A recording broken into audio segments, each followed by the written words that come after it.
All right, hello wine drinking people. Today is Tuesday, the 24th of June, and just a couple more events, and then I'm off on summer break, man. We've got some great stuff coming in here, though, over the next couple months, even though it's getting hot out there. Hey, don't worry, man, everything comes in a reefer container. Nothing's leaking here.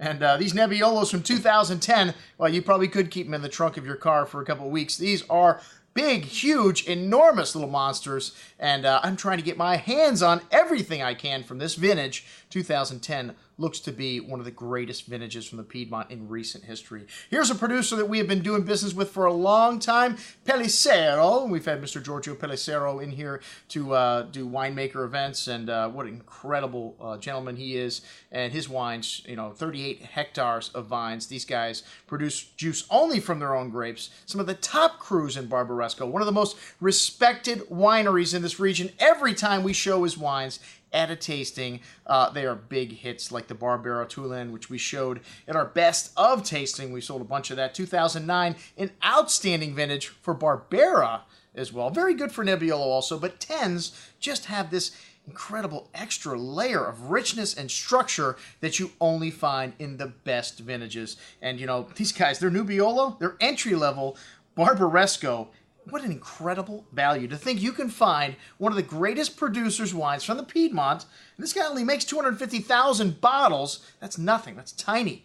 And for $36 and change on this offering, got 94 points from Antonio Galloni. You can't drink points, but you're going to pay for them. And most Barbarescos and Barolos that score in the 94-point range are $50 and up. One of the greatest values. When I like a wine, we get it in all sizes. We've got this in magnums also.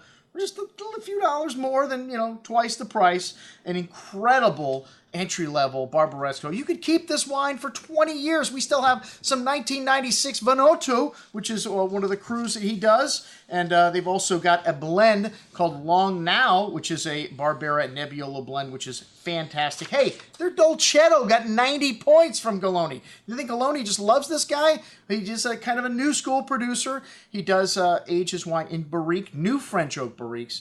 And, you do get a little bit of that lovely spice and perfume from the oak in these wines, but they can definitely handle it. These wines still lovely balance. And, hey, like I said, I've got 96 vintage Barbaresco here for sale on this offer for about the same price as the current release. Hey, we've got some 04 vintage wines. We've got a bunch of older vintage stuff still available from our supplier. Hey, they've got Fresa, which is a nice little summer wine, a very unique wine from the Piedmont. We've listed all the Nebbiolo Langhe, the Dolcetto even though I'm not a big fan of Dolcetto. I love the wines of Pelissero. And if you're interested in ordering it, I'm happy to bring it in for you. And most of these other wines we do have in the store. But like I said, the Nebbiolo, if you love Barbaresco, Barolo, you need to get your hands on some of this 2010 Nebbiolo from Pelissero. All right, I'm your host, Andrew Lampasoni, signing off for the Wine Watch, saying remember, always drink the good stuff first.